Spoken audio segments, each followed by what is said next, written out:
My first phlebotomy, or attempt at a phlebotomy, was actually when I saw my current doctor for the first time. We went in and we got the lab tests, and once we looked at my numbers, my hematocrit was, I think it was 52. I was definitely needing a phlebotomy at the time. She took me back to it's an area, they have it's where people get chemotherapy, and so they have you sit in a chair, and at that point, you know, they just roll up the sleeve, tie the plastic tubing around, and make it tight, and try and put a needle in and try and get blood out. And it sounds like it'd be awesome and easy, and hopefully for 99% of the people it is.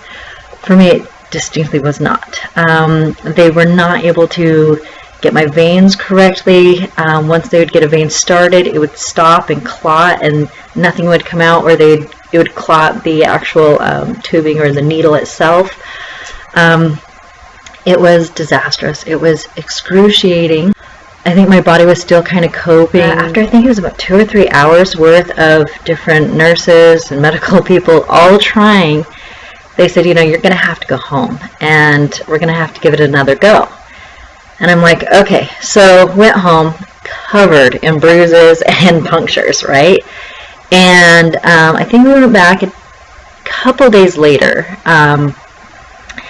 We went and tried it again, and of course they had to use some of the bruised areas again to attempt, because you can only find so many veins, and still nothing of note, just a lot of clotting.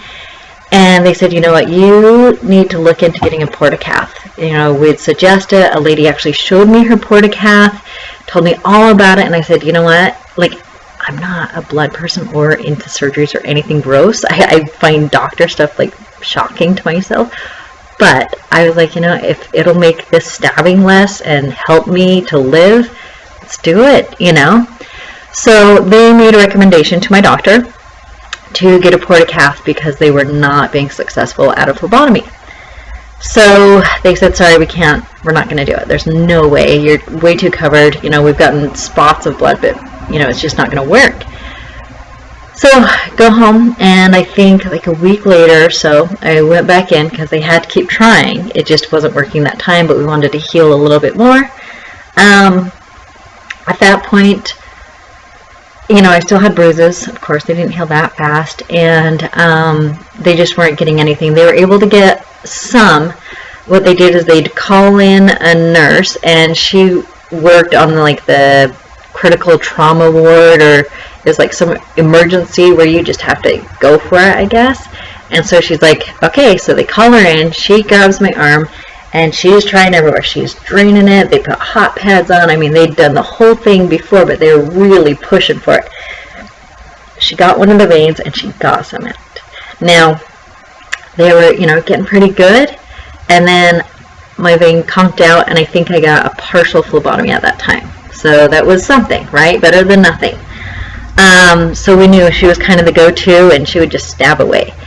So that was okay for then, but then I had to go in again, you know, more frequently. It just wasn't cutting down my numbers that much. I think I was being held around 50 on my hematocrit for a little, well, actually, I'd say about 6 months or so, probably longer, just because it was so difficult to even get the reduction. So again, I go in another time, and they call in the urgent care nurse, and she tries it again, and she got nothing. So what she did is she sliced, you know, above the bicep, which is actually pretty freaking painful. So she did it up here, and she said they're trying to get as close to the heart as they can, and they went in there. Now, we were able to get some. It took some gymnastics and like circus acrobatics, essentially. I had to hang my arm down between my legs. We were pushing what we could from this spot, trying to get some. I would look at, you know, I actually can't even look at my own phlebotomies. It makes me ill to look at blood, so kind of ironic. So I'm looking there, and she's pushing that down. We have other nurses kind of yanking and doing. We were able to get a partial phlebotomy. At that point, she said, you know, it's just not going to work anymore. So, therefore, each time it's like, nope, no more. This is just as far as we're going. they finally said, you know, we can't do this. You have to go somewhere else. So, oh, I forgot to say, word back from my doctor was that Portacath is not recommended for someone with Polycythemia Vera. That was the recommendation, and I'm not surprised at all because you have a higher chance of clotting, all sorts of things. It wasn't recommended, and ports necessarily, like, they're not really made for phlebotomies.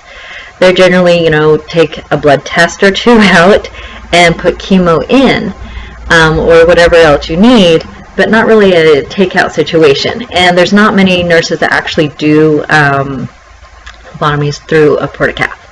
So she's like, no, you know, let's not go there. Let's do whatever we can. So then there was a recommendation to see the apheresis center, and they do this all day, every day. I mean, you go in there and there are just hospital beds all over, people getting pumped back and forth. You know, this is where they do, you know, IVIG or different things where they're constantly, you know, putting blood in and out of people, or, you know, plasma or whatever they have to do. So it's a constant, and they also do phlebotomies. So they said, you know, if anyone can do it, they can do it. So I go in, and again, unsuccessful. We're not getting anything. We had, I think it was maybe like about that much at one time, and she's like, this is ridiculous. So she said, you know, do you want to try another time? And I'm like, sure. Go back again, and this time she says, you know, it's just not going to work. I've tried too many times.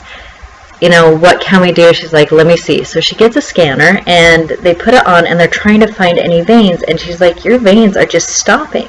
So essentially they're not going like a straight thing. They'll go here, and then they branch out, and then they do something else, and they stop. So you can't really get a good stick. So all this stabbing, when they were first doing it, I kept saying it feels like you've got, like, you know, the old school, like the maces that they would get, you know, like, I guess you'd see maces now hung in a castle or something where they cross over, but they have this ball with all the spikes on it. It felt like they're just stabbing maces in me, or just stabbing through it. It was so painful. And apparently it's because, you know, my assumption is because my veins are just not functional for all that. So she said, you know, you have to get a Portacath, and you're going to, you know, need to talk to your doctors. I will put the referral in again. They were so kind. The guy guided me in. He said, okay, let's take care of this. Let's, you know, we'll see what side we'll have to do it. They always have it usually on this side, I guess on the right side for a reason. And he said, let's go ahead and look at that. Do you have any worries, any expectations or anything? And I was like, no, I'm just, you know, I just want to be okay. And one expectation, one worry I had was being able to hug my son. And I tell you, as a side effect, that is one of the hardest things I've had to deal with, is having a Portacath and wanting to give a full hug to my son. All the healing, all that, a 2-year-old, and the moving and smacking your port, it hurts. And that has been a really sad thing for me. Really sad. I want to hug him properly, and sometimes I can. If he's kind of docile, I'll give him a big hug because he can't move around and smack me on it. But to me, that really is one of those things. You sit there for a while, you get ready, and you lay in bed. I had my husband take pictures of my chest before and after. We did some at home, and we did some at the hospital. And then we went through and got the surgery. It was supposed to be about a half an hour. I think it's like an hour and a half. I think there were some complications with me waking up. I'm not sure. They didn't tell me exactly what went wrong. It was weird. The guy said something, you know, I had thick skin, and they had to do a couple incisions, I guess. And I know that it did take quite a while for me to come up and out of it. It was an hour longer than expected, but I didn't know the difference because I was out.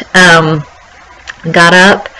I felt really queasy and sick for a bit, but then, you know, I just want to go home.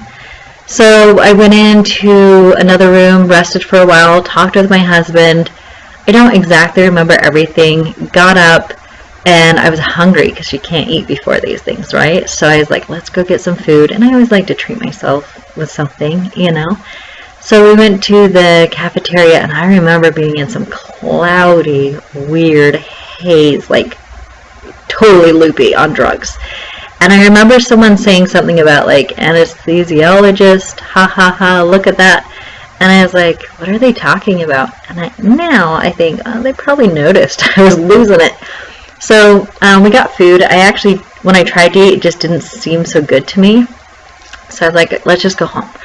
So we go get in the car, and luckily I had taken one of those bags that has patients' belongings in it. So glad I did, because as we're in the car, I am dumping out my belongings, taking it, and vomiting. 3 huge vomits. I mean, blah, blah, blah. Not that you need all the details, but I was sick, and I just couldn't stop it. And luckily I had that bag, so I always recommend, if you go in for surgery, bring vomit bags, because you don't know when it will hit. If it hits, you know. So my poor husband, he's trying to, you know, be a safe driver and make sure I'm okay, and I'm like, I'm fine, you know. We get home. It took me a while to actually recoup. I think the next day or something, I had to go in and get a phlebotomy, and it was nice. I mean, there's a whole, you know, procedure that goes in. You're already hurting. You just had a surgery, and then they're going to stab right into it. But they do. I mean, sometimes it'll be same day. And you go in, they put it in, and they took out the proper amount, and it was a full phlebotomy finally, and it counted. So this whole time, my PV technically wasn't counted as being controlled, which scared me, because uncontrolled PV, you don't have like a ton of time, you know, and you've got all these other conditions and things to worry about. You know, my spleen was enlarged, and I was worried about that, and was it going to get bigger, and all these crazy things. But that was the first time that something was actually truly being done to really help me reduce it.